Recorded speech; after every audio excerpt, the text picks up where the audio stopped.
Olá, você que acompanha aqui ao vivo e também nas plataformas digitais, ouve, assiste nessas plataformas. Essa é a estreia do CBN Tecnologia Segura. Tem inclusive uma identidade visual maravilhosa, eu adorei. Se você estiver só ouvindo, vale a pena ver também essa identidade visual, se bem que ela já vai estar na cara de qualquer episódio que você for acompanhar. Esse é o novo videocast de cibersegurança da CBN e eu, Rodrigo Bocardi, vou estar aqui toda semana trazendo convidados de diversos setores da economia para falar como uma internet mais segura pode, inclusive, contribuir para a economia brasileira. Nosso episódio de estreia, uma edição especial com plateia aqui em São Paulo, neste momento, e vamos receber 3 convidados de peso. Estão aqui comigo, e por favor, Adriana Saluceste, diretora de tecnologia e DPO, Demétrio Carrion, que é sócio-líder de Cybersecurity da Ernst Young, e o Adriano Volpini, diretor setorial de Comitê de Segurança Cibernética e do Comitê de Prevenção a Fraudes da FEBRABAN. Muito obrigado, sejam todos bem-vindos. Quero começar, e é a mesma pergunta para todo mundo, é mais difícil para o primeiro, depois os outros já vão pensando na resposta. Mas ela também é tão genérica que vai acabar se tornando difícil para qualquer um, eu acho. Eu não sei se vocês vão ter essa resposta. Qual é o nível de segurança da internet hoje no Brasil? Começando com você, Adriana, que está olhando para mim. Bom, não é novidade para ninguém, né, que o Brasil hoje, infelizmente, ele está no ranking dos países que mais sofrem com ataques cibernéticos, né? Então, a gente tem ainda um caminho a seguir e esse caminho, eu acho, que passa para além até, né, dessa nossa discussão que a gente fala aqui muito sobre tecnologia e se associa muito à questão da cibersegurança à tecnologia. Eu acho que a gente tem bastante que evoluir como processos, com pessoas e com a tecnologia. Então, acho que não há dúvidas que, infelizmente, a gente ainda tem um caminho ali para percorrer. O nível de segurança qual é? De 0 a 10? Um 5, né? Tem que acreditar também um pouco no país. Estamos na metade. Estamos na metade. Contigo agora. Boa noite a todos. Obrigado aqui, Adriano, por estar nesse papo com você, Volpini também. Pergunta é difícil, né? A gente, quando vai dar a nota, nessa mapa de dor, assim, você pensa, a gente está sério, tá, né? Sério, preocupado. O Brasil, como ele colocou, é alvo de muitos ataques, um dos países que mais sofre ataque. E também é o país que origina muito dos ataques. Então, tem a questão do brasileiro ser criativo, né? E se a criatividade, a gente vai falar da parte boa depois, mas tem essa parte ruim, né, de originar e também sofrer com os ataques cibernéticos. Você acredita também que estamos aí no nível 5 de segurança, de 0 a 10? Eu acredito que 5. Acredito com a Adriana, tendo fé. A sua opinião, Adriano? Bom, primeiro, boa noite. Queria agradecer a oportunidade de estar aqui. Acho que essa é uma iniciativa ótima. A discussão de cibersegurança, segurança em geral no Brasil, ela ainda está iniciando, está começando, estamos gatinhando nesse assunto.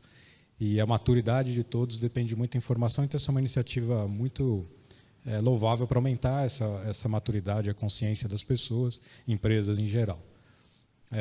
Indo no ponto da sua pergunta, ela é ótima, mas eu vou dizer para você que talvez eu seja um pouco mais otimista aqui. Eu vou dividir em 2 blocos, tá? Quando eu olho para a questão de tecnologia, acho que a tecnologia da internet brasileira ela é muito boa. Ela é tão segura quanto qualquer outro país. O problema da internet é como nós interagimos com a internet, né? O principal risco, e os riscos que nascem da internet, é da nossa capacidade ou não de nos tornarmos seguros navegando nesse ambiente. Então, eu diria que, em termos de tecnologia, nota 8. Em termos da nossa capacidade de conviver e operar num ambiente que é novo, complexo e até mais hostil do que o que a gente está acostumado a operar, eu daria também uma nota 5.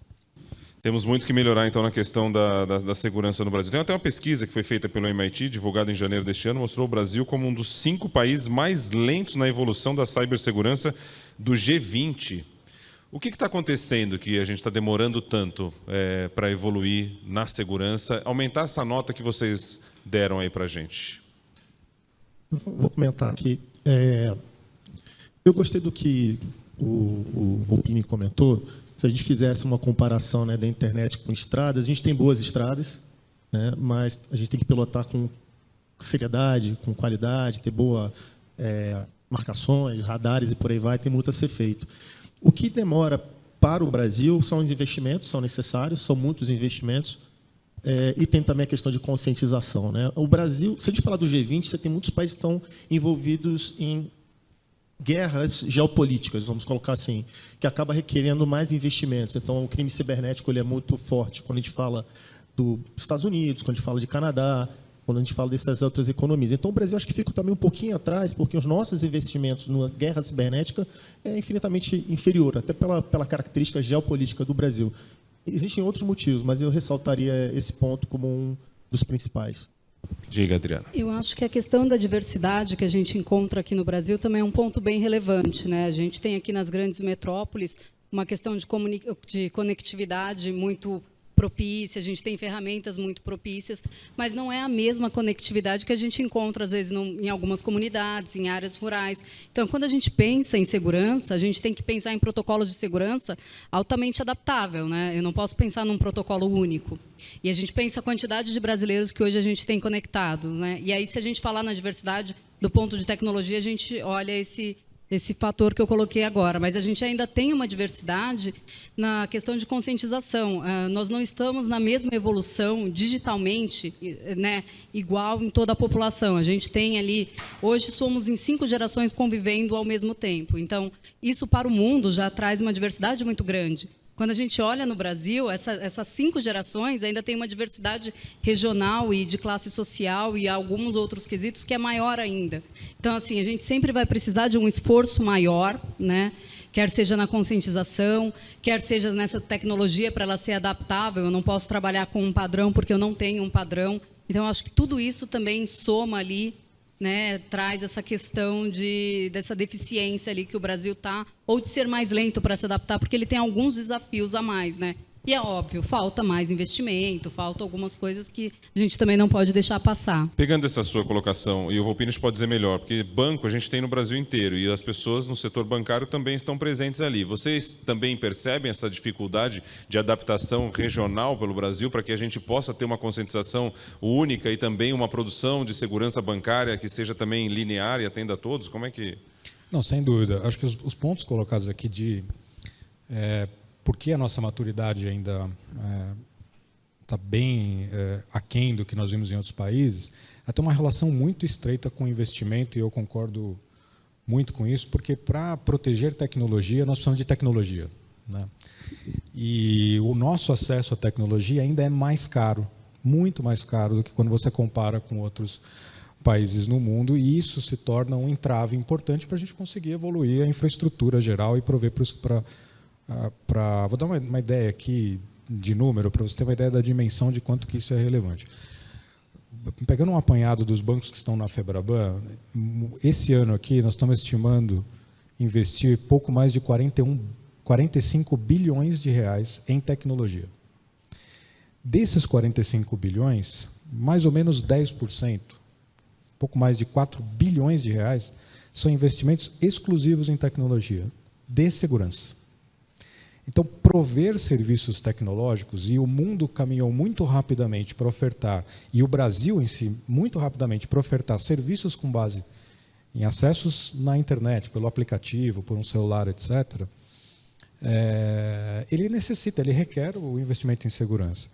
Da mesma forma que você pensa que qualquer pessoa em casa, né? A gente vai lá, contrata um plano de internet, mas se você perguntar para qualquer pessoa que cuidado que ela teve no firewall da casa dela, se ela instalou um antivírus, se ela configurou a senha que veio lá para proteger aquele equipamento, a probabilidade aqui, se você fizer uma enquete aqui para a plateia, você vai ver que a maioria aqui fala assim, puxa, eu nem sabia que eu tinha que ter essa senha. Essa consciência não está presente para nós. Então, isso passa desde a visão do conhecimento básico das pessoas e, por outro lado, em ter tecnologia suficiente para você proteger, porque do outro lado tem alguém, muito provavelmente fora das nossas fronteiras, porque os crimes cibernéticos não são nacionais, que tem acesso a uma tecnologia e conhecimento e que vão atacar nossa população, as pessoas em geral. E há uma relação direta entre a capacidade das pessoas acessarem ou terem um celular devidamente atualizado, um celular com capacidade para se proteger, com os riscos e os ataques que acontecem normalmente.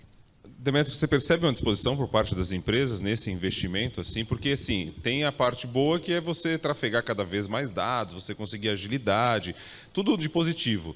E aí vem esse custo todo aí de proteção também, que, como vocês estão dizendo, não é simples, nem fácil, nem barato. Há uma disposição, de modo geral, das empresas em investir. É claro que depois que vem esse número da Febraban, a gente fica até assim, como você está fazendo essa pergunta? Mas a gente não sabe que o mundo não é o mundo da Febraban, né? Verdade, verdade. Existe sim, a gente ainda está aquém. Quando a gente vê várias pesquisas, inclusive da Ernst Young, falando sobre investimentos, eles ainda são insuficientes. Mas inclusive, hoje é um dia que eu posso dizer assim, nossa, esse dia chegou, que é um dia que a gente está falando de um podcast de segurança da informação. Há 20 anos isso era inimaginável, né? Então, esse dia chegou, marcar lá na agenda. Então, o fato da gente estar conversando sobre esse tema aqui, com uma plateia, falando não só da segurança para empresas do país e também para o dia a dia das pessoas, demonstra, sim, que há um interesse, há uma vontade, é insuficiente. Quando alguns devem conhecer esse número, se o crime cibernético fosse uma economia, seria a terceira maior economia do mundo, né? Então, você fala de 10 trilhões de dólares por ano relacionados a roubos cibernéticos. E quando a gente vê os investimentos que são feitos, eles ficam muito, né, muito aquém do que está sendo de perda. Mas, assim, à vontade. Eu vejo principalmente, acho que os colegas aqui vão acabar abordando e também vão concordar, para o Brasil, um aspecto especial foi a Lei Geral de Proteção de Dados. Ela deu uma mudança de mentalidade, né? Começamos a discutir isso na televisão, começamos a falar isso no nível político, social, e quando a gente fala assim, você daí vai dar o seu CPF, as pessoas já perguntam, ou pelo menos vai lá, a minha mãe vai me perguntar, filho, qual o problema de fazer isso? Isso demonstra que o cliente, o consumidor, começa a ficar atento. E as empresas hoje discutem, sim, segurança da informação. Claro, há disparidade, né? Mesmo dentro do segmento, tem empresa que está num percentil mais alto, outro num percentil mais baixo, mas há discussões de segurança que já são feitas de forma disciplinada e constante nos comitês, que seria o mais alto nível. Que geralmente fala, não vamos falar sobre isso, não. Vamos falar de vendas, vamos falar sobre pessoas e segurança entrou na pauta. Não dá para fazer mais negócios sem considerar a segurança da informação. Ele inviabiliza. O que levou a isso? Adriana, pode dizer? Você tem uma percepção disso ou o próprio Demetrio? O que levou a essa conscientização aí do lado dele?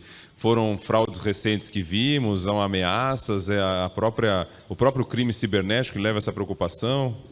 Eu concordo com o Demetrio. Eu acho que assim, a LGPD foi um divisor de águas, né? A conscientização que hoje a gente vê, principalmente com a população, é notória, né? A evolução que teve nisso. Mas, como a gente mesmo comentou, se você falasse de segurança da informação, de cibersegurança há 20 anos atrás, as empresas enxergavam isso como um custo, não como um investimento, como alguma coisa desnecessária. À medida que os crimes cibernéticos foram aumentando e foi se percebendo que a perca que se tinha era muito maior do que a gente investia, acho que a gente parou e falou, olha, vamos olhar isso com mais calma, né? Porque não é só a perda monetária, que, óbvio, a gente sabe que é grande, já escutamos os números aqui, mas é a perda de confiança, você perder o seu cliente, você muitas vezes está fora do mercado porque você vazou os dados do seu cliente ou você não trouxe segurança nos seus processos. Então, acho que esse conjunto fez com que as empresas e a própria população foi criando essa consciência e entendendo que isso é, sim, um investimento e que isso traz um retorno financeiro também, porque a perda também não é um retorno, né? Eu vou pegar um lado aqui que a Adriana falou, que é uma preocupação que eu tenho, que a LGPD foi um grande divisor d'águas, eu fico feliz, os profissionais de segurança ficam felizes, foi uma mudança para a sociedade muito boa, mas pode haver um efeito negativo pelo fato de não ter havido multas que tenham sido substanciosas. Então, algumas pessoas, algumas empresas podem pensar, foi feita a lei, a gente investiu, mas nada aconteceu, né? Então, pode decair um pouquinho. Eu percebi um pouco de decaimento após, né, a agência chegar, mas acho que é uma questão de tempo. Não só a multa que deve gerir, né, só a questão pecuniária deve gerir as intenções das empresas. Por isso que é importante também manter o consumidor, tem uma importância muito grande. O consumidor, o eleitor, né, o nosso papel na população que é muito variado, né, da população é muito variado, mas para manter esse nível de atenção muito alto. O fato da lei, ela tem, em sua essência, a importância dela, da proteção, né, dos direitos das pessoas, mas o crime cibernético continua muito forte. E só colocando um dado interessante, que eu estava comentando, que não dá para fazer negócios hoje sem pensar em tecnologia, e tecnologia sem segurança não tem como funcionar. Caso muito recente, né, de um cassino que sofreu um ataque cibernético, simplesmente as pessoas não conseguiam fazer o seu check-in. Então você fala, mas por que o check-in tem a ver tanto tecnologia? Totalmente. Você não está falando de check-in de 2, 3 quartos, você está falando de milhares de quartos. Então, a gente sempre fala de banco, né? Banco é muito fácil. Não dá para falar, internet banking sem segurança. Ok, entendi. Mas isso serve também, por exemplo, no setor de hotelaria. Eu só fazer um complemento aqui. Acho Claro. que eu estava refletindo aqui quando os amigos estavam falando, eu concordo com a LGPD, mas talvez uma outra coisa que possa explicar bastante essa mudança é que era um crime.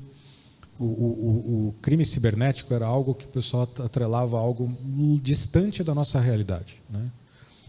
E cada vez mais nós estamos vendo empresas próximas no mercado brasileiro. Aconteceu muito rapidamente no mercado internacional, mas chegou no Brasil e, quando chegou, pegou a maioria das empresas despreparadas, tanto para se proteger quanto para lidar com o problema.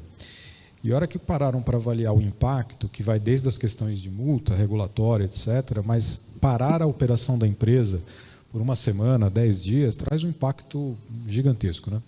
Então, acho que essa proximidade com o risco, e as pessoas passarem a ver isso mais perto, começou a trazer uma consciência de que, poxa, eu preciso parar para pensar nisso, porque, caso contrário, o impacto vai ser grande e eu não vou estar preparado. Óbvio, tem ainda uma distância grande, as maturidades são diferentes, né? Mas a realidade vai mudando, né? Eu acho que se a gente conseguir, né, com quem está ouvindo aqui a gente, por essa conversa de vocês, que cada uma dessa pessoa, independentemente da área, ou mesmo pessoa física, ela pessoalmente passe a ter a preocupação que vocês colocaram aqui, né, a gente vai ter uma contribuição maior. Sem entrar no capítulo também, que é um outro que é de conscientização, do ponto de vista de estar em alerta também, de você ser a sua própria segurança da internet, né, o seu comportamento, o raciocínio humano, ele atuar como segurança da internet. A gente pode até retomar isso depois, mas eu quero fazer uma provocação aqui, porque eu sempre venho... Eu fico pensando em quem está ouvindo a gente ou quem está assistindo e que talvez faça essa pergunta, e eu faço isso pessoalmente também, sempre assim. Eu sei que você falou desses números todos, você pode até repetir esses bilhões investidos, essa história toda, mas a sensação que eu tenho dos bancos, e é uma provocação, é que o banco ele vai lá e ele transfere a responsabilidade da segurança para o cliente, muitas vezes, em vez dele assumir inteiramente ela. É uma boa provocação. Eu obviamente não concordo. E explico por quê, né? Quando a gente pensa na segurança, por que o banco gasta tanto dinheiro, né, para fazer segurança? Seria muito mais cômodo pegar os 4,5 bilhões aqui e investir em outra coisa e talvez gerar mais receita, né? Mas quando o banco decide colocar um produto qualquer à disposição do cliente, desde a concepção desse produto até o desenvolvimento dele, ele tem que passar por uma concepção de segurança desde esse princípio, né? Por exemplo, quando nós estamos desenvolvendo um aplicativo, que provavelmente você tem no seu celular, ele é testado arduamente para garantir que ninguém vai explorar uma vulnerabilidade, uma brecha qualquer, para que eventualmente gere um prejuízo a você ou até mesmo ao banco. Então, o banco desenvolve soluções seguras, investe em processos robustos e talvez um dos mais desenvolvidos no mundo é utilizado no Brasil. Por exemplo, a biometria facial para aprovar uma transação. Nós somos hoje exemplo para a maioria dos países no mundo da forma com que a gente autentica alguém para se relacionar com o banco. Tem alguns exemplos, por exemplo, quando você vai numa agência, você usa a sua digital, a palma da sua mão e nos seus aplicativos a face. Ainda assim, o banco também tem camadas para monitorar, identificar e tentar perceber se alguma transação foge do padrão daquela que você usualmente faz, para que ele possa confirmar com você essa transação. E, por último, nós sabemos que os problemas não estão vinculados à fraude mais no sistema brasileiro. E isso deriva diretamente desses investimentos que os bancos fizeram, né? Hoje, quase 80% de todos os problemas que acontecem no sistema financeiro em geral, eles têm uma relação direta com a engenharia social, que nada mais é do que alguém que percebe que, um golpista, um bandido, percebe que para passar por toda essa segurança é tão complexo que é muito mais fácil ele entrar em contato com você e orientar você a fazer uma transação por ele. E, infelizmente, é isso que acaba acontecendo. Isso é motivado por 2 blocos, né? O primeiro deles, obviamente, é a falta de informação, e o segundo dele é aquela estratégia que as pessoas normalmente têm, que ela quer ter uma vantagem, né? Se alguém oferece uma vantagem para você, ele vai tentar levar. Então, por último, os bancos pensaram o seguinte: ok, então eu preciso prover informação para a população. E é onde os bancos, em geral, têm investido, provavelmente vocês todos devem estar vendo na TV, ininterruptamente, os bancos indo para falar de segurança, para orientar os clientes. Quando eu coloco todo esse investimento e tudo isso que é feito, por isso que eu não consigo concordar com você, talvez por ter informação mais de dentro do sistema, mas muito pelo contrário, os bancos têm esses investimentos, estão atrelados à proteção das pessoas, né? Um ecossistema financeiro seguro e uma internet segura é fundamental para os bancos, porque a população não quer mais ir numa agência, a população quer se relacionar por um meio digital. Eu vou além, então, mas ainda com o meu mesmo sentimento, e que talvez eu não tenha colocado da melhor maneira para você, é um sentimento ali, mas que na verdade é o seguinte: não é que o que eu quero dizer, assim, não é que o banco transfere a responsabilidade. Talvez a Adriana possa me ajudar nisso. A sensação que a gente tem como um consumidor, um cliente bancário ou um usuário de um serviço de internet digital, é que ele é muito complicado ainda para você que está usando. Eu quero dizer, não é que eu diga assim, quero transferir uma responsabilidade, é que eu tenho que fazer tanta operação. É claro que tem muitas operações simples, mas tem outras que eu tenho que fazer tanta operação para poder ter aquela segurança que eu falo: isso a responsabilidade não é minha. Sumiu um dinheiro da minha conta, a responsabilidade não é minha, a responsabilidade é do banco. Eu não pode transferir para mim isso, eu tenho que ir lá registrar ou fazer não sei o que, essa coisa toda. E nas mais diversas outras operações. Isso é para sempre, é um processo de modernização, é dessa forma mesmo que a gente consegue a segurança na internet, muitas vezes exigindo que o usuário ele tenha um trabalho maior, como, por exemplo, nas senhas. Você tem que criar um cofre, do cofre você tem que lembrar do cofre. Você percebe? É isso que eu queria ouvir de vocês. O que você me diz sobre isso? Você tem essa percepção? Estou falando do ponto de vista de usuário, você tem uma sensação de que você tem muito trabalho para você ter a segurança na internet. É como se fosse na sua casa: bota a câmera, bota grade, você vai criando um monte de coisa, blinda o carro, você faz tudo para você ter a sua segurança. E na internet é a mesma percepção. A gente precisa de todos esses elementos para ter uma segurança? Alguns dos elementos eu acho que são inevitáveis, né? Quando a gente fala principalmente de senhas, né? Que é uma coisa que teoricamente é simples. Se você usar uma senha com poucos caracteres, senha só numérica, ou que seja só uma string ali, só letras, para um fraudador quebrar essa senha, e os meus amigos podem aqui até me reforçar, às vezes são segundos, né? Quando você aumenta isso para 8 caracteres, coloca um caractere especial, coloca número, vai anos para conseguir quebrar isso. Então, algumas coisas, sim, são inevitáveis, mas eu não acho que a gente tem que sofrer para ter a privacidade, para ter a segurança. Por isso que a gente fala bastante, né, do privacy by design. Então, a gente ter a privacidade no design do seu produto, a gente ter a segurança como default no seu produto e pensar ali na melhor forma. Como que eu consigo acoplar todas essas questões de segurança e ainda assim trazer uma experiência boa, né? Então, não acredito que seja para a gente sofrer. Eu acho que tem várias coisas que a gente consegue incorporar ali de uma forma que não fique tão custosa para o usuário, que seja transparente para a empresa e para o seu sistema. Mas, infelizmente, algumas questões a gente não consegue mudar muito, como essa questão da senha, mas sim, tem formas de melhorar a experiência do usuário. E aí, eu acho que muitas empresas têm pensado nisso, empresas que trabalham fortemente com segurança e com proteção de dados e que trata isso na concepção do seu produto, hoje já pensa nisso, em privacy by design e segurança como default. A gente vai ter mais facilidade para poder mais usar facilidade, com segurança. Com certeza, Aí. é essa a ideia. Demétrio, eu queria entrar na questão, que tem a ver com isso também, mas na questão da inteligência artificial, no caso de vocês, que lidam... Eu acho que a inteligência vale para todos, na verdade. A inteligência artificial chega com muita facilidade, né? Ela facilita a vida, ela ajuda muito, mas ela também vem carregando um monte de fragilidade, ou pelo menos de dificuldade para que você consiga ter uma plena segurança nessa internet. Como é que vocês estão lidando com esse cenário? O cenário... A inteligência artificial ela já existe há muitos anos, nos anos 50. Mas com o advento do chat GPT parece que virou uma chavinha, né? Estava conversando um pouco antes, mas virou uma chavinha e falou assim: nossa, o que era o mundo de ontem e o mundo de hoje, né? E todo mundo começou a utilizar e começou a discutir, e realmente é impressionante, né? Com esse tipo de tecnologia. A grande questão da tecnologia, da gente ver a tecnologia e o humano, né? É que a gente tem dificuldade de trabalhar com exponencial, e a tecnologia ela é sempre exponencial. Então, é só a gente pensar em juros compostos e investimentos, né? Você vai falar quanto de dívida você tem, você bota os juros lá, quanto é que dá daqui a 10 anos, a gente não consegue fazer essa conta de cabeça. Então, a gente tem como o ser humano essa questão de lidar com esse movimento exponencial num curto período de tempo. O mundo está entendendo. Muitos até que trabalham com a inteligência artificial não sabem exatamente como o ChatGPT dá aquele tipo de resposta. E, às vezes, eu falo ChatGPT, que é um produto, né? Existem vários outros semelhantes. E até que aquela resposta não vá se repetir. Você deveria pensar, se eu faço uma pergunta e ele me dá uma resposta, se eu faço a mesma pergunta, mas ele deveria me dar a mesma resposta. Ele pode dar uma resposta completamente diferente. Claro, tem técnica, tem algoritmos, tem por trás disso tudo. Qual o lado que a gente já vem sendo utilizado há muito tempo, inteligência artificial, é que fica nos bastidores. Então, qualquer programa de proteção que a gente tenha no celular, no nosso computador, no servidor, ele já tem inteligência artificial há muito tempo. Só que ele é transparente para o usuário. O que é bom, porque dialoga com o que você falou. Eu preciso saber tanta coisa para aquilo funcionar? Não, bom, eu não preciso saber. Alguém pensou por mim nesse ponto para fazer funcionar. O que o ChatGPT, essas tecnologias vão trazer, tem muitas dimensões, eu vou pegar uma delas aqui, é você dar a capacidade para a pessoa utilizar aquela ferramenta para o bem e para o mal. É sempre essa linha.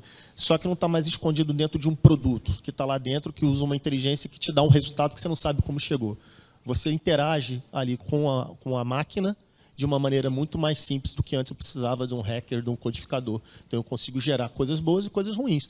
Como, por exemplo, se eu quiser forjar uma mensagem para você, usando engenharia social, capturando algumas informações sobre você, pedir para o ChatGPT, formata para mim aqui um e-mail para o Rodrigo, que tem essas características baseado nessas informações e vai ser muito mais crível para você, da mesma maneira que eu também posso fazer pesquisa, me proteger e perguntar.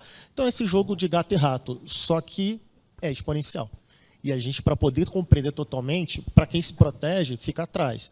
Para quem ataca, é ótimo, porque a complexidade é o maior inimigo da segurança da informação. Os bancos têm medo ou vê oportunidade com a inteligência artificial? Não, é uma oportunidade enorme, né? Para facilitar a vida das pessoas, né? Tanto em serviço quanto em segurança. É óbvio que ela vai trazer muito mais ameaça, né? O que talvez seja o grande risco é a simplificação do acesso a como fazer um ataque, uma fraude, e isso vai popularizar mais algo que era mais complexo. Mas, por outro lado, ela traz o benefício também de você usar a mesma tecnologia como defesa, né? Vou dar um exemplo prático aqui para você de como isso pode nos ajudar muito. Como o Demetrios colocou, a inteligência artificial é usada já há muito tempo, né? Hoje, e a maioria dos bancos utiliza isso, quando você tem o seu celular na mão, dentro da aplicação do aplicativo do banco, existe lá uma feature que fica olhando como você segura o seu celular, como você aperta o celular, a pressão que você coloca na tela, a velocidade que você usa, que se você usa a mão direita, a mão esquerda, por quê? Ao ele aprender, ele manda sinais para dentro dos sistemas do banco dizendo o seguinte: realmente é o Rodrigo que está com o celular na mão, facilite a jornada do Rodrigo. Então, essas tecnologias, ao mesmo tempo que elas trazem ameaça, para nós, bancos, elas se tornam uma grande oportunidade de simplificar justamente as jornadas de segurança e trazer mais conforto para a população em geral. Mas, óbvio, a gente sempre olha com viés de quais os riscos que podem estar se avizinhando. Eu penso logo na biometria, né? Porque todo mundo agora pode ter meu rosto. Então esse é um bom ponto, né? O que os bancos normalmente não contam é como nós fazemos esse processo, né? Todo mundo imaginava assim: nossa, eu pego uma foto do Rodrigo, coloco na frente do celular e ela vai reconhecer essa foto e abrir o celular. Isso não é possível, porque os sistemas, os algoritmos são desenhados também com inteligência artificial para reconhecer que, de fato, ali existe uma pessoa com movimentos, com características, uma tecnologia que nós chamamos de liveness, justamente para evitar que alguém se passe por você. Então, isso só é possível com o avanço da tecnologia. Então, esse é um bom ponto, é uma dúvida frequente. Eu me lembro no passado, até é curioso aqui, parece até engraçado agora, né? Mas na época era bem... Os bancos começaram a implantar a digital para aprovar transações nos caixas eletrônicos, né? Que era um avanço para que as pessoas não precisassem usar a senha ou tivessem mais vulnerável. E a primeira pergunta que chegou é: vão cortar meu dedo na rua para usar para fazer um saque no caixa eletrônico? E aí, eu lembro até que nas conversas nos O bancos... silicone do ponto de Isso, trabalho. vai ter lá, vão usar um silicone e tal. Mas a tecnologia, ela lê se é um tecido vivo, se tem circulação sanguínea e tal. E aí a brincadeira que a gente faz é assim, alguém chegou e falou, legal, isso aí funciona? O pessoal, não, funciona. Então quem é que vai cortar o dedo aqui para a gente provar?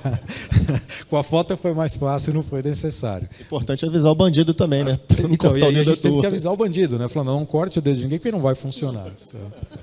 Olha só, e esse tema da inteligência artificial também, já quero até deixar o aviso aqui, vai ter um episódio dedicado só a ele, porque vale bastante. Eu queria a gente partir para um... O tempo vai passando tão rápido, e vocês trazem assuntos, eu tô fascinado de verdade mesmo, porque você está contando essa história aí dos movimentos e tal, já tô pensando naquele aplicativo, me olhando agora, o que eu estou fazendo e tal, eu não sabia disso, é demais, assim, vai surgindo cada informação, cada coisa que é bacana, e aí o tempo vai passando. Mas vamos lá, eu queria partir... meio que já a gente vai dirigindo para o final, mas assim, partir para olhar para aqueles... A gente falou bastante do 5 até o 10, né? O que falta chegar, né? O temor. E acho que queria levar do 1 até o 5. Então, levar com a Adriana a questão da área dela especificamente. O que vocês conseguiram fazer para aumentar a desburocratização? A gente tem até um dado aqui. O Brasil é conhecido por ser um país muito burocrático. Um levantamento feito neste ano colocou o Brasil no topo de um ranking de tempo gasto com papelada, à frente de países como a Venezuela, veja só. E o próprio Banco Mundial, em 2021, disse no relatório que a burocracia trava o avanço de empresas no Brasil. Ele nem precisa dizer, a gente já sabe disso. Mas se precisar de um crédito, a gente bota o Banco Mundial, para não ficar só no nosso sentimento. Você acha que o avanço tecnológico até agora, principalmente na área de vocês, financiamento de veículos, isso ajuda a destravar o mercado, o processo? Tem evolução? De que forma vocês conseguiram? Eu não tenho dúvidas disso, né? E esse é um valor muito importante para a Tecnobank. É nisso que a gente acredita, desburocratizar e romper ali barreiras para poder melhorar todos os processos. O nosso próprio core, né, o core da Tecnobank, que é o registro de contratos de financiamento de veículos, é um case disso. A gente tinha um processo que demorava ali cerca de 4 dias para ser feito, até que fosse feito ali o registro desse contrato junto ao Detran. Com a entrada da Tecnobank, com toda a automatização desse processo, hoje a gente faz em horas em alguns estados, em minutos em outros estados. Então, não tenho dúvidas de o quanto a tecnologia pode ajudar nisso. Mas é óbvio, a tecnologia com segurança, que é um dos pilares super importantes lá para a gente não abre mão disso. Como nosso presidente mesmo falou, né, a gente tem a 27701, a 27001 e realmente a gente vive isso todos os dias. Então, a gente acredita muito na desburocratização, mas com segurança. E eu acho que, para além, né, do nosso caso da Tecnobank, essa desburocratização faz com que, como aconteceu no nosso caso, a gente diminua o tempo de processo ali de dias, de horas para minutos, a gente rompe aquela barreira física. Muitos processos que eu teria que ir até determinados locais para fazer, eu posso fazer da minha casa, expandir para locais que não eram possíveis chegar, produtos ou serviços. Uma coisa que eu gosto bastante também quando a gente traz a tecnologia para dentro dos processos é a transparência, porque não há dúvidas que os processos, quando tem a tecnologia envolvida, ele tem mais segurança, ele tem mais transparência, a gente consegue ter o log. Não existe isso, não sei o que aconteceu, se não souber porque não quer, porque a gente sabe de ponta a ponta como aconteceu um processo. A gente traz ali também, né, mais investidor e mais pessoas interessadas naquele produto e serviço, porque é um produto e serviço de fácil trânsito, fácil comercialização. Então, eu acho que contribui, sim, demais a desburocratização para questões econômicas, para as questões do dia a dia. Mas, é lógico, qualquer desburocratização com segurança. Então, eu percebo aí na conversa de vocês, é unânime isso, né? A gente fala em tecnologia, e quando fala de tecnologia na internet, hoje ela só existe e funciona se for com segurança, porque sem segurança ela vira algo de prejuízo, vira algo ineficaz, sei lá qual é o termo. Como é que a gente conseguiu chegar nesse nível aí de conseguir essa desburocratização de fato? O que você acha que levou a isso? Todos esses processos? Como é que a gente chegou e atingiu esse nível de ter uma desburocratização com segurança? O que foi isso? Foi Então, a maturidade da tecnologia, mas como eu tinha colocado lá no começo, eu acho que a maturidade dos processos e das pessoas também, porque a tecnologia por tecnologia não faz nada, né? Então é preciso você ter os processos muito bem mapeados, as pessoas treinadas para aquele processo, ter o entendimento daquele fluxo como um todo. E um ponto que eu acho bem importante que a gente fala também, eu acho que tem toda essa questão da regulamentação e tudo mais, mas no nosso caso a gente foi muito mais além disso. Embora a gente exerça uma atividade regulada e que essa questão da proteção de dados já está intrínseca ali na lei, a gente sempre foi além disso. Então, a gente usa toda essa questão da tecnologia e da segurança como uma oportunidade para fazer um produto disruptivo, que tenha privacidade como default e que não traga toda essa dificuldade, como a gente comentou, né? A segurança por default que já traz um diferencial no nosso produto. Então, a gente consegue também, com tudo isso, romper barreiras, porque eu consigo fazer parcerias e atender clientes que usam esse protocolo de segurança, ou até mesmo fora do Brasil, que é o caso da GDPR, né?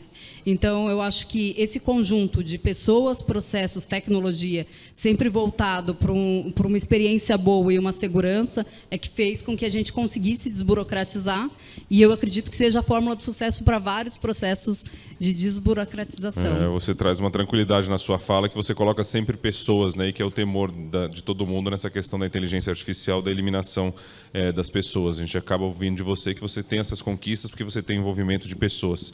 Demétrio, conta para mim, na auditoria de grandes empresas aí, tudo que a gente já tem aqui, o que a gente já conquistou, esses algoritmos, essas histórias todas, já há uma evolução? É possível eliminar erros humanos? Como é que você enxerga isso?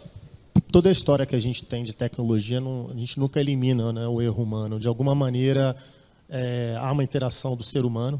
Elimina o erro humano se não houver humanos interagindo, e nós não esperamos isso nunca, né? Mas se você tem, em algum momento, o ser humano criando uma senha inicial, interagindo com o sistema, você vai ter algum erro. E aí, como o Volpini falou, vai ser aquele momento em que uma pessoa maliciosa, o vigarista, né, que falava antigamente, ele vai tentar te ludibriar para você fazer alguma atividade que está fora daquele padrão, né? Então, não tem como eliminar, é uma corrida infinita, né? Até essa pergunta que você fez, né? E aí, né? Onde é que a gente vai chegar? Como é que a gente melhora essa segurança? É um processo que tem começo, meio e não tem fim. Então, a gente está falando de inteligência artificial hoje. Daqui a um tempo a gente vai falar de inteligência artificial conectada com computação quântica. Aí isso vai exponenciar ainda muito mais. E a gente fala, e como é que está o ser humano nesse processo? Em algum lugar ele vai estar interagindo, ele vai estar usando o celular, alguém vai ligar e vai pedir, não, clica aqui, coloca tal. Sempre vai ter uma maneira a mais. Quando foi lançado o token, né, físico, quando a gente tinha, né, do banco, você digita a posição número 10. Né, parece que tem, né, séculos. Né? Falou, pronto, não vai ter mais nenhum tipo de ataque relacionado à sua conta. E aí alguém ligava, me dá a sua posição número 10 e tal. A pessoa dava. Né? Até tem uma anedota no mercado que diz que uma pessoa forneceu todos os números. Aí perguntou assim, por que você forneceu todos? Pô, achei que era mais seguro, né? Se eu der um só, né? Então, você tem sempre a questão da pessoa que está ali, não entendeu como é que está por trás. Então, eu concordo, o fator humano é fundamental, vai estar sempre o papel do ser humano ali, que pode cometer um erro. Eu queria fazer só um gancho do que você falou antes, que eu acho super importante, é que sim, a gente precisa tornar papel de quem trabalha com segurança da informação, tornar a vida do consumidor, do usuário, muito simples. Existem tecnologias hoje para isso. Por exemplo, senha, sabidamente, enquanto tiver senha, vai ter insegurança, porque se a senha é pequena, eu descubro rápido, se ela é muito grande, eu vou esquecer, vou anotar em algum lugar, se forem muitas senhas, eu replico em tudo quanto é lugar, se um site é invadido, usa no outro. Então, assim, a gente pode aqui falar de muitas maneiras. Então, já tem tecnologias novas, estão sendo implementadas, que vão facilitar você não ter que ficar, né, lembrando de senhas, mas esse é um ponto, né? Outros vão surgindo. E que a gente continue debatendo esse assunto para esse letramento, né? Relacionado à segurança da informação. Como que a gente chegou até o 5 nessa evolução? Vamos fazer do 5 algo bom, não é? Nesse CBN Tecnologia Segura, eu comecei perguntando do nível de segurança da internet no Brasil. E vocês foram unânimes numa votação de 0 a 10 de 5. Estamos no meio do caminho, a gente tem um espaço a percorrer para que ela seja totalmente segura. Mas também eu quero trazer aqui agora, né, para você, Volpini, é saber, nesses 5 já é uma grande evolução, né? A gente tem, você até citou sobre isso, mas eu queria fazer um fecho, assim, quais são as nossas conquistas, o que a gente tem de bom? Bom, hoje nós temos uma sociedade conectada, né? Se você pensasse aqui, eu gosto de fazer alguns parâmetros simples, né? Quando a gente pensa no risco da internet, eu tento fazer uma relação direta com o que acontece no nosso dia a dia. Se eu pegar qualquer um aqui nessa sala e pedir para ele, olha, você pega um local movimentado, vou usar aqui, o centro de São Paulo, aqui, a rua 25 de Março, e você colocar a carteira no bolso de trás e descer a rua 25 de Março, a probabilidade de você chegar com a carteira no final da rua não é alta, né? Mas o que é andar com a carteira no bolso de trás na internet? Talvez esse é o grande ponto que a gente ainda não sabe, né? E por que não sabe? Porque tudo muda muito rápido, né?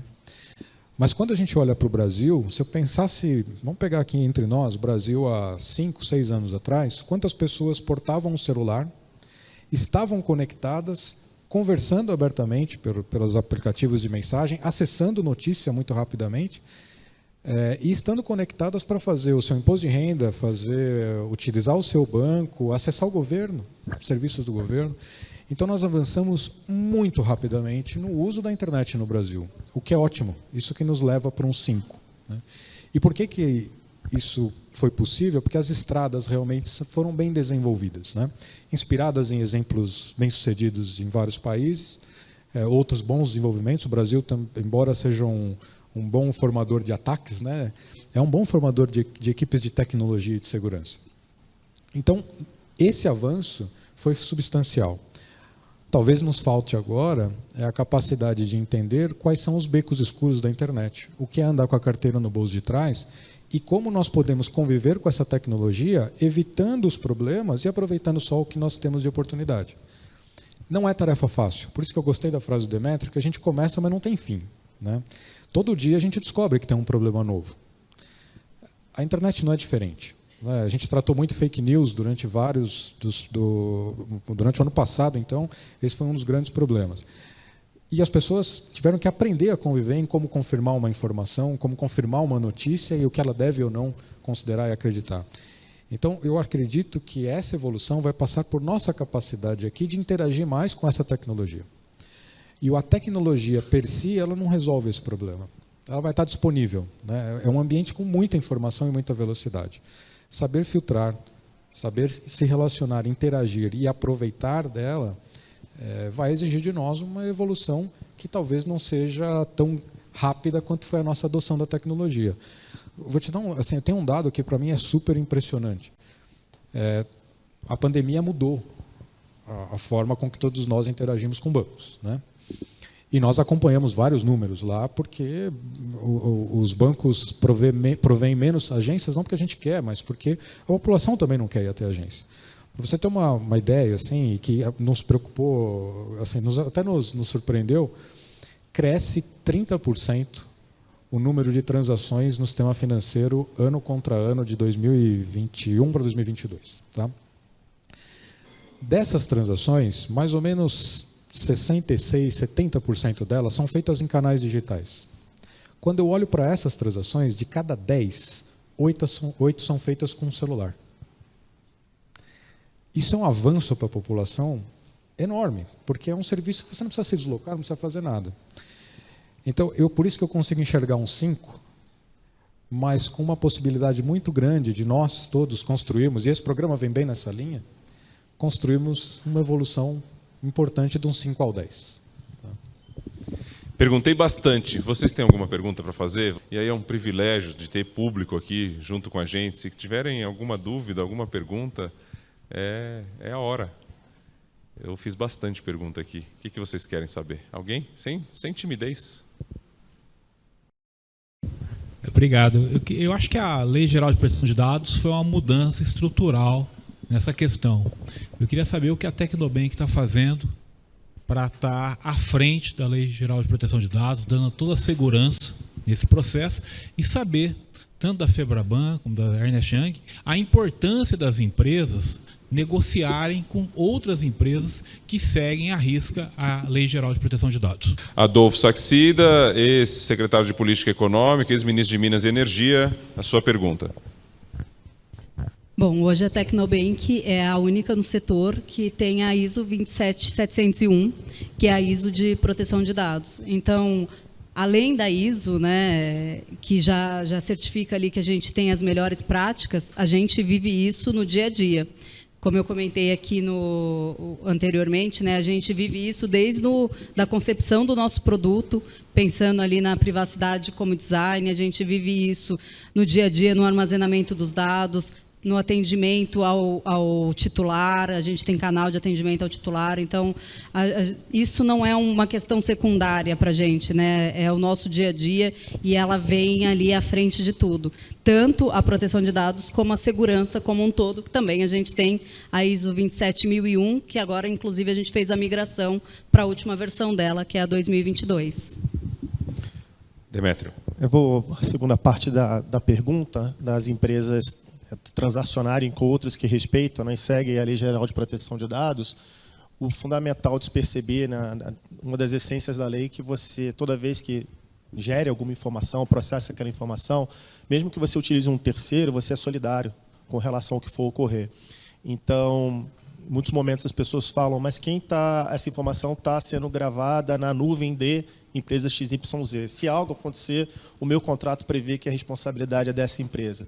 Pela GDPR né, da Europa, que é a nossa, né, que é a LGPD aqui do Brasil, a essência da legislação é que é uma responsabilidade solidária. Então, a partir do momento que você vai compartilhar dados, né, utilizar dados, processar dados com um terceiro, você está assumindo o mesmo nível de risco. Aí, obviamente, por gestão, né, também falando de gestão de riscos de terceiros, o teu ambiente, o teu ecossistema de empresas com o qual você transaciona, você vai buscar aqueles que têm uma governança adequada, e, nesse caso, atende uma legislação, né? Não é algo desejável. É bacana, você tem um selo. Não é um selo que poderia dar algum tipo de maior conforto ou de qualidade. É uma obrigação muito séria, não só, de novo, uma questão pecuniária, de multas, mas também com relação à reputação das empresas no mercado. Você não transacionaria mais, não trabalharia, por exemplo, vou pegar aqui o banco, né, que a gente está falando muito de banco, com um banco que, notadamente, não respeita as suas informações. Pior ainda se esse banco disser, não, mas quem fazia isso não era a gente, era uma empresa que eu contratava. Falou assim, então você tem menos zelo ainda pelas minhas informações do que eu imaginava. Né? Começa a dar conflito, né? Não se falam, né? São idiomas diferentes, né? Não pode. A essência da lei não permite isso. Claro. Volpone, você quer complementar com alguma coisa? Não, eu acho a pergunta ótima. Tá? Acho que Volpine. É isso. Acho a pergunta ótima porque o padrão de segurança ajuda para que o ecossistema se proteja como um todo. Hoje as empresas são conectadas, né? A maioria das empresas dependem de serviços, de parceiros, fornecedores. Então, as informações fluem nesse ecossistema. Se você trabalha com empresas que não têm este padrão, ou que não têm este cuidado ou essa atenção, você está em risco, seu cliente está em risco, seu negócio está em risco.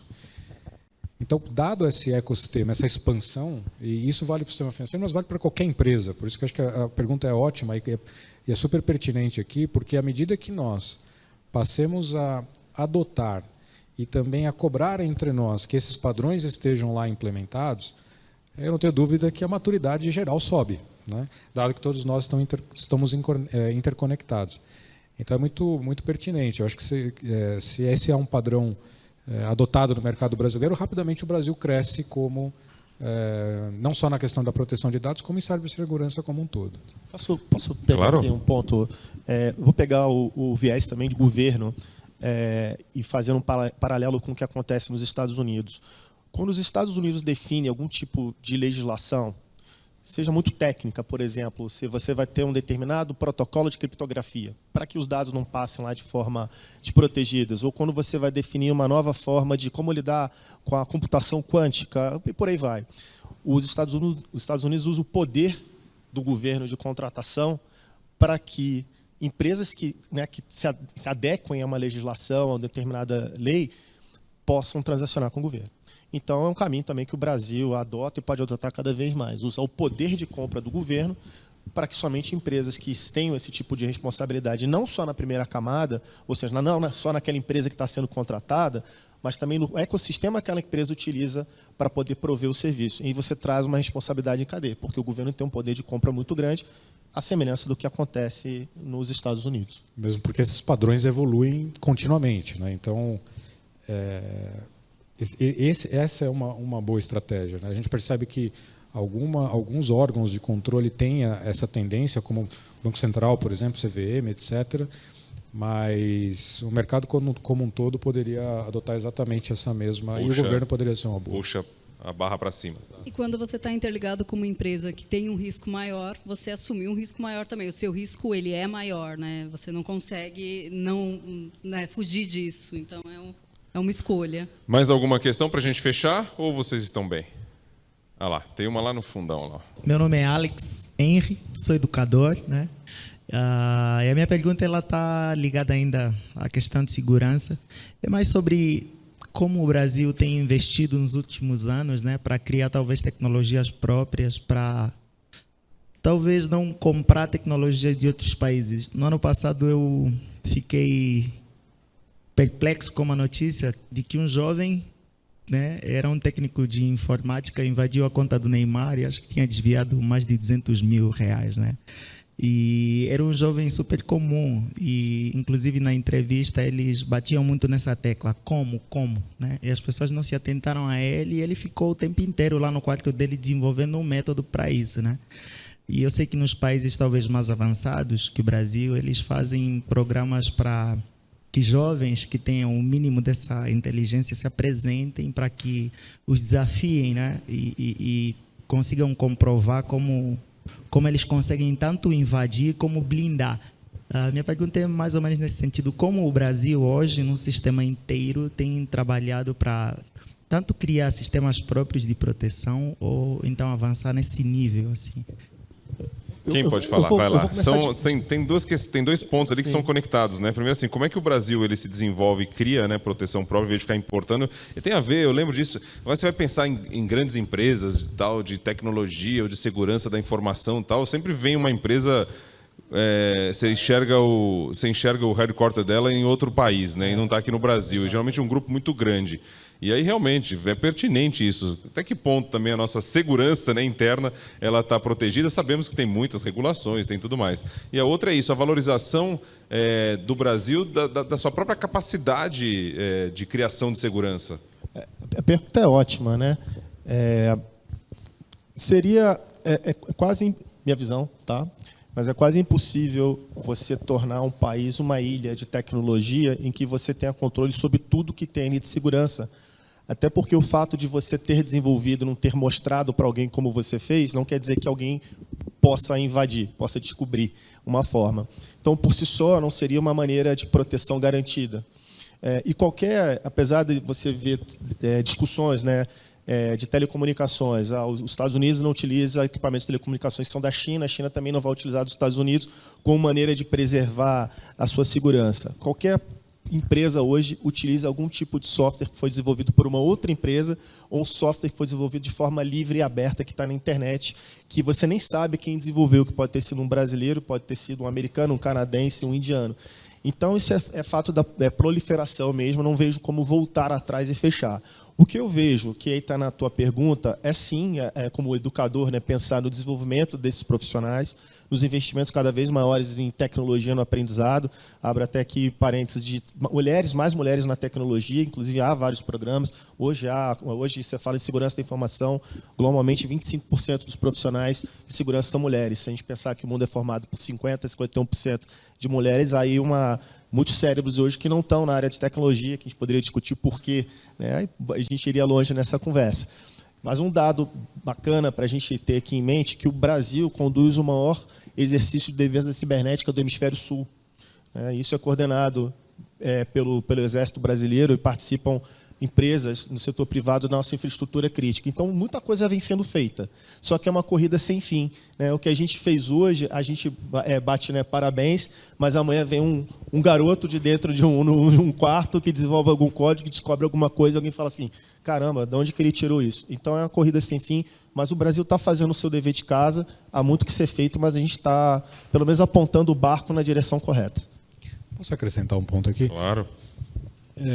Talvez uma das maiores carências que nós temos no Brasil hoje são de profissionais voltados para a segurança.